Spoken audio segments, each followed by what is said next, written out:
Hello students, जैसे कि आप सभी को पता है कि हम कौन सा चैप्टर कर रहे हैं, एमलगामेशन ऑफ कंपनीज। इसके अंदर 3 टर्म है। कौन सी? एमलगामेशन, एब्जॉर्प्शन एंड रिकंस्ट्रक्शन। तो तीनों टर्म को मैं डिटेल में आपके साथ डिस्कस करूंगी।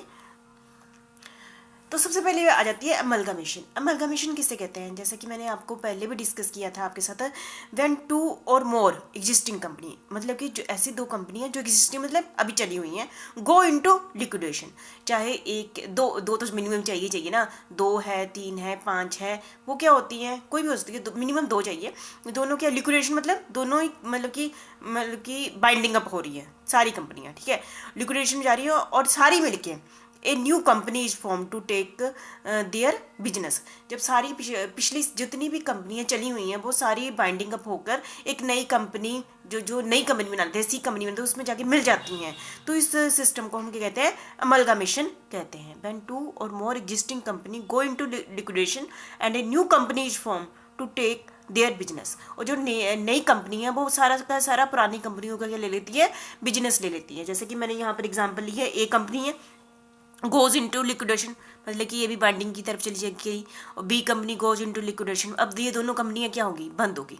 और इन दोनों कंपनियों में जो बिजनेस चला हुआ था ए और बी का, वो चला गया। अब बिजनेस अब नई कंपनी बना दी, फॉर्म है न्यू कंपनी, ठीक है। और इनका सारा बिजनेस सी कंपनी में चला गया, take over the business of A and B company, ठीक है। तो इस सिस्टम को जब नई कंपनी बनी, उसने पुरानी दोनों कंपनियां समाप्त होगी और उन दोनों कंपनियों का जो बिजनेस है वो सी कंपनी में चला गया। इस सिस्टम को हम क्या कहते हैं? अमलगामेशन कह सकते हैं, ठीक है। ऐसा नहीं है कि 2 ही कंपनियां, हो सकता है कि A B X Y Z जितनी मर्जी कंपनी है वो सारी लिक्विडेशन में जाकर एक नई कंपनी बना लेती है और सारी पिछली कंपनियों का बिजनेस उसमें चला जाता है। तो इस सारी सिस्टम को हम क्या कहते हैं? अमलगामेशन। तो मुझे लगता है कि इस सिस्टम से आप अभी अमलगामेशन की डेफिनेशन बहुत अच्छे ढंग से समझ गए होंगे। मतलब कि अब फिर से और ज़्यादा एग्जाम्पल देने की जरूरत नहीं है ना। और जैसा कि मैंने लास्ट वीडियो में आपको बता ही दिया था कि इस पर कौन सा अकाउंटिंग स्टैंडर्ड चलता है, अकाउंटिंग स्टैंडर्ड 14, ठीक है। ये कब से लागू हुआ? 1 अप्रैल 1995 से लागू हुआ। और ये जरूरी था सभी ने ही, जिन्होंने भी अकाउंटिंग प्रोसीजर बनाना है फॉर द पर्पज ऑफ अमलगामेशन, उनको अकाउंटिंग स्टैंडर्ड 14 क्या करना पड़ेगा? फॉलो करना पड़ेगा, ठीक है। According to this accounting standard 14, accounting purpose, accounting के पॉइंट ऑफ व्यू से अमलगामेशन को, जो हमारा ये अमलगामेशन टॉपिक चला हुआ है, इसको 2 भागों में बांटा हुआ है। ज़्यादा फर्क नहीं है। Amalgamation in the nature of merger, in the nature of merger, जैसे आपको आ जाता है ना मर्जर की डेफिनेशन बताऊं। और amalgamation in the nature of purchase, ठीक है। देखो अमलगामेशन हम टॉपिक कर रहे हैं, इसके अंदर है इन द नेचर ऑफ मर्जर, दूसरा है amalgamation in nature of purchase, ठीक है। इसमें हल्का सा ही फर्क है। मतलब कि मैं आपको स्टार्टिंग में बता दूं, जैसे मर्जर में 5 कंडीशनें हैं, ठीक है। तो यदि वो 5 कंडीशनें फुलफिल होती हैं तो हम उसको मर्जर कहते हैं। यदि 5 में से भी एक कंडीशन फुलफिल नहीं होती है तो उसको हम क्या कहते हैं? Amalgamation in nature of purchase. मतलब कि ज़्यादा स्ट्रिक्ट रूल किस पर लागू हुए हैं? मर्जर पर। जब मर्जर के एक आधा रूल अप्लाई नहीं होता तो उसको हम परचेज कह देते हैं, ठीक है। Amalgamation in the nature of merger, amalgamation in the nature of purchase, ठीक है। समझ गए? अमलगामेशन का मतलब आप समझ गए हैं। और इसका अकाउंटिंग स्टैंडर्ड 14, और ये कब से लागू हुआ? 1 अप्रैल 1995 से ये अकाउंटिंग स्टैंडर्ड लागू हुए हैं, ठीक है। अब पढ़ लेते हैं amalgamation in the nature of merger. जैसे इस अकाउंटिंग स्टैंडर्ड कौन सा है? 14, उसके अकॉर्डिंग ये थोड़े से रूल्स बताए गए हैं। आपको पता है कि मैंने अभी आपके पिछली स्लाइड में आपके सामने एक एग्जांपल ही ना अमलगामेशन की। ए कंपनी लिक्विडेशन में चली जाती है, बी कंपनी लिक्विडेशन में चली जाती है, और उन दोनों की जगह कौन सी कंपनी बन जाती है? सी कंपनी बन जाती है। अब यहाँ पर हम टर्म यूज़ करेंगे, जो कंपनियाँ लिक्विडेशन में चली जाती है, जो कंपनियों का बिजनेस खत्म, मतलब कि मिलके सी कंपनी में चला जाता है, तो जो कंपनियां लिक्विडेशन में चल जाती हैं उनको हम क्या कहते हैं? Transfer company. उनको हम क्या कहते हैं? आपको ये टर्म पता होनी चाहिए, ट्रांसफर, जिसका आर पीछे लिखा हुआ। मतलब वो कंपनियां अब अपना बिजनेस ट्रांसफरी कंपनी को, सी क्या होगी? जो नई कंपनी बना दी ना हमने सी, वो क्या बन गई? ट्रांसफरी कंपनी, ठीक है। तो ए और बी कंपनी का जो बिजनेस है, ए और बी कंपनी क्या हुई? Transferor company. ट्रांसफरर कंपनी ने अपना सारा बिजनेस किसको दे दिया? ट्रांसफरी कंपनी को दे दिया, ठीक है। और ट्रांसफरर कंपनी के जो शेयर होल्डर थे वो अब अपनी एवी कंपनी के शेयर होल्डर, तो अब क्योंकि लिक्विडेशन में चली गई, उनको अपनी एवी कंपनी के शेयर की जगह किसके शेयर मिल जाएंगे, सी कंपनी के, सी मतलब ट्रांसफरी कंपनी के शेयर मिल जाएंगे। मतलब अब शेयर होल्डर जो ट्रांसफर कंपनी के थे अब किसी के शेयर होल्डर बन जाएंगे, ट्रांसफरी कंपनी के शेयर होल्डर बन जाएंगे। ठीक है, तो आपको टर्म अभी तक समझ आ गई होगी, ट्रांसफरर किसे कहते हैं और ट्रांसफरी किसे कहते हैं। ट्रांसफरर वो जो लिक्विडेशन में चलेगी, जो नई कंपनी बनेगी उसको हम क्या कहते हैं, ट्रांसफरी कंपनी। ठीक है, तो यहाँ पर मुझे समझाने के लिए आपको बताना था पहले कि ट्रांसफरर कंपनी कौन सी होती है और ट्रांसफरी कंपनी कौन सी होती है। हमारा मेन टॉपिक क्या है, amalgamation in nature of merger. तो इसकी 5 कंडीशनें हैं जो इस पर लागू होती हैं। Transfer of all assets and liability, किसके एसेट्स, देखो किसके एसेट्स एंड लायबिलिटी ट्रांसफर होगी, ट्रांसफरर कंपनी हुई होगी ना, जैसे मैंने आपके सामने एग्जांपल ए और बी है ना, उसकी सारी लायबिलिटी अब किसकी बन जाएगी, असेट्स एंड लायबिलिटी किसकी बन जाएगी, सी कंपनी की बन जाएगी। All the assets and liability of the transferor company A B company become the amalgamation and the assets and liability of the transferee company. अब इसकी इन दोनों कंपनी ए और बी कंपनी की जितनी भी असेट्स एंड लायबिलिटी है, बैलेंस शीट में पड़ी हुई है ना, असेट्स पड़ी है, लायबिलिटी बन गई है, और सी बी कंपनी की पड़ी हुई है। अब दोनों किसकी बन गई, अब सी कंपनी की बन गई, क्योंकि सी कंपनी ने दोनों का बिजनेस क्या कर लिया है, एक्वायर कर लिया है। इसका मतलब कि उसकी असेट्स होगी सी कंपनी की और लायबिलिटी भी किसकी होगी, अब सी कंपनी की होगी। देखो यहाँ पर मेन बात देखना, ऑल की सारी असेट्स। ठीक है, ऐसा नहीं है कि 50% जैसे होता है ना, ये आपने थोड़ा ध्यान रखना। दूसरा है at least 90% of the holder remain the same. यहाँ पर ना at least 90% of the holder remain the same का मतलब यह है कि जैसे ए कंपनी के और बी कंपनी के जो शेयर होल्डर है ना, जैसे ए कंपनी समझो, ए कंपनी के शेयर होल्डर 1 लाख थे और बी कंपनी के भी 1 लाख हैं, मान लेते हैं ना 2 लाख होंगे ना, है ना। तो 90% जब सी कंपनी बनी तो ये कहते हैं जब सी कंपनी में जो शेयर होल्डर बनेंगे, है ना, जैसे जो बाहर वाले भी ऐड कर ले, मान लीजिए सी कंपनी के, पर जब सी कंपनी की जो शेयर कैपिटल टोटल होगी, नंबर ऑफ शेयर टोटल होंगे, सी कंपनी के जो number of total share holder होंगे वो कहाँ से आए होंगे, 90%, मिनिमम 90% किसके होंगे, ए और बी कंपनी के शेयर होल्डर होंगे जो पहले ही थे, तभी हम इसको इन द नेचर ऑफ मर्जर कहेंगे।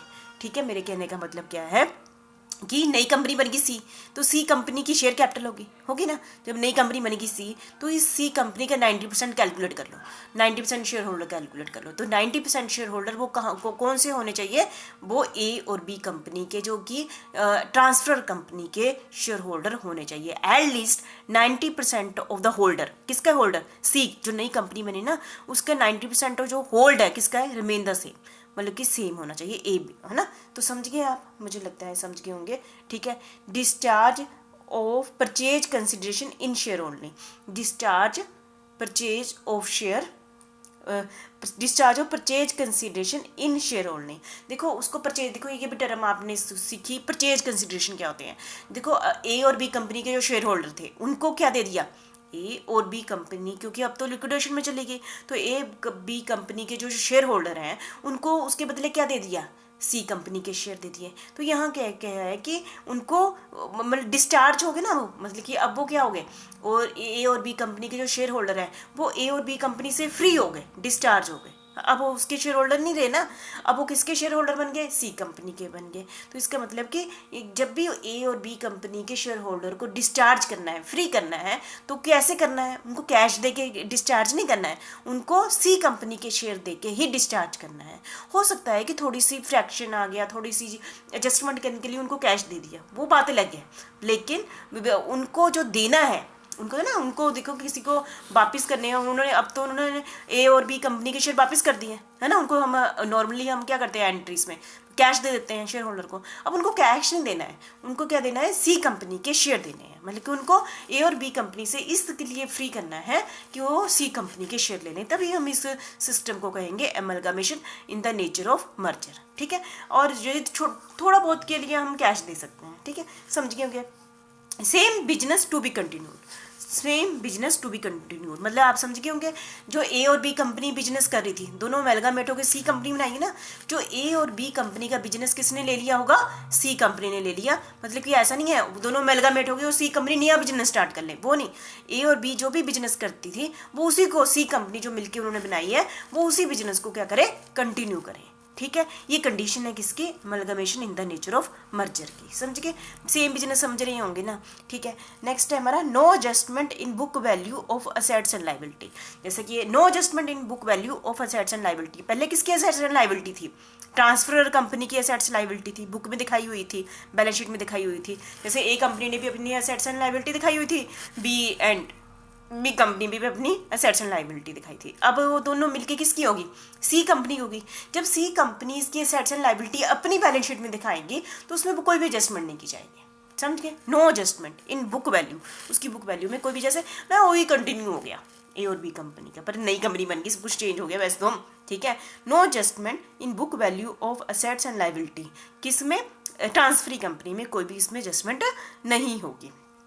ठीक है, in this type of the amalgamation there is generally pooling of assets and liability of combining entities. ठीक है, तो आप समझ गए।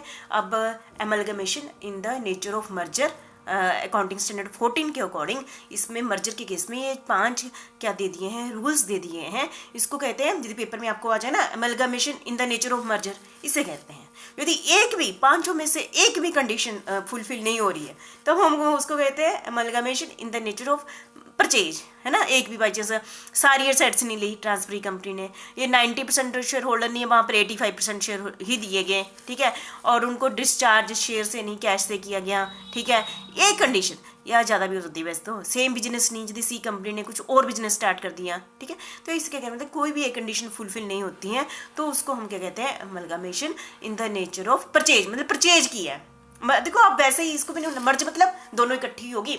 जैसे मैं जैसे ना दाल चावल बनाने हैं, है ना, तो हम क्या कहते हैं, दोनों को इकट्ठे कर दो, मर्ज कर दो, खिचड़ी बना दो, उसको वही मर्जर होगी। परचेज का मतलब क्या हुआ, मैं एक चीज़ बना रही थी, चलो मैं इसको भी ले लेती हूँ, दाल को भी ले लेती हूँ, चावल को भी, अपने में मैंने परचेज करके अब मैं कुछ और चीज़ भी, तीसरी राजमा भी डाल देती हूँ। ठीक है, मतलब मैंने परचेज किया है तो मेरे पास अथॉरिटी है ना, तो मतलब कि मैं हो सकता है कि कोई कंडीशन ना भी फॉलो करूँ। ठीक है, उसको हम परचेज कह देते हैं। ठीक है, amalgamation in the nature of purchase, amalgamation in the nature of purchase then any one or more of the 5 conditions specified for amalgamation in the nature of merger is not satisfied।